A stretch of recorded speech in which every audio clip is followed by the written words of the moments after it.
inshuti zanjye nakomeje kubabwira ko mind yacu intekerezo yacu ariyo Mana. Umuzungu yaraje n'umumissionary muri Afrika aratubwira ati Imana iba mu kirere, Imana iba mu ijuru, umunsi uzagera azaza kuducira urubanza, abakoze ibyaha bajyaha, abatakoze ibyaha bajyaha. Yavuga ko Imana iba ari aho iri itureba. Nge rero nageze aho yiri igitekerezo cyo kujya mu birere, mu kirere njyayo, mfata indege njyayo, njya kureba kuko iyo Mana ko yaba ari biri. Ngeze ngiye mu ndege, twarasimbutse, ariko ugenda ufite ubwoba.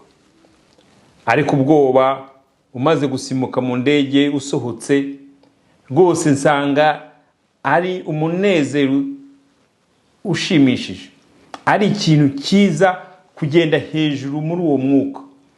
Ibyo bita umwuka wera, uraho uri hejuru, nta kintu ufashe, ukaba ugenda rwose ureba ahantu hose, ukareba mu kirere, ukareba ntuheze amaso ntaheze, ubona ubururu n'umweru gusa.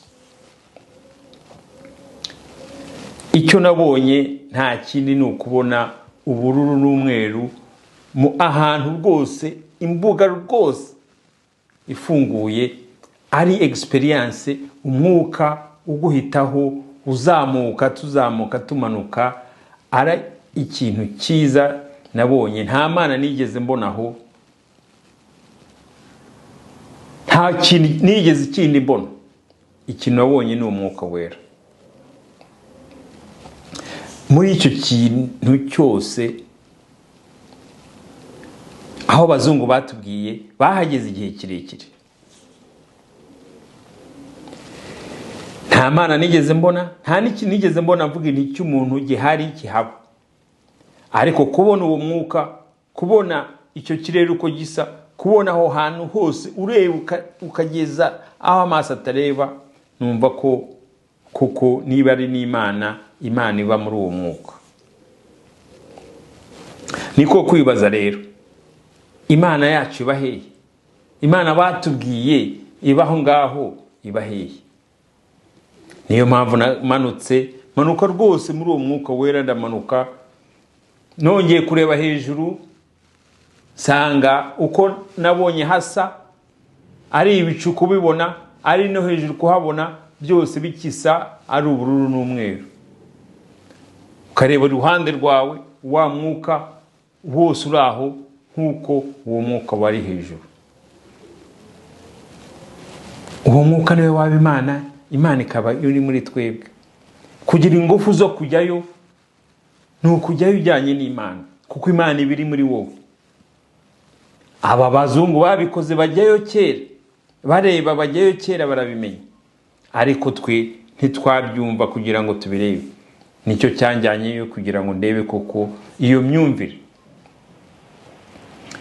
Imyumvire rero yacu, imyumvire yanyu, icyo mushaka ni ukubihindura cyane kubitekerezaho. Icyo biduha iyo umenye ko Imana iba muri wowe, umenye ko ikintu cyose kiba muri wowe, biguha ingufu.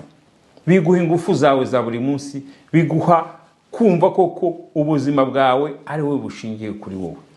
Ukumva ko Imana iri muri wowe, ukumva ko intekerezo yawe ari yo Mana, ukumva icyo ukora, icyo ugomba kugeraho kiba kivuye muri wowe.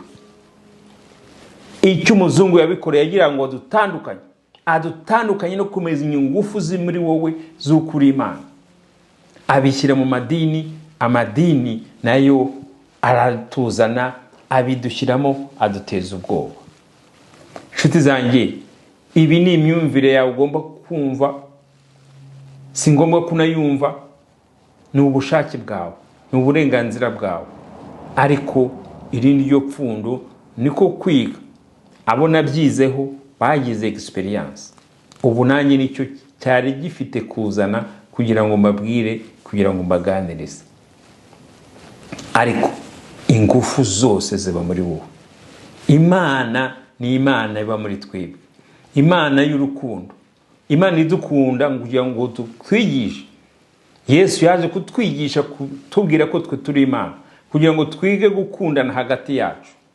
Gukunda Imana ni ugukunda undi muntu, ukikunda nawe, kuko iyo wikunze ukunda undi. Ntabwo ushobora kugirira ikibi iyo wamenye kuri Imana kukigirira uwundi.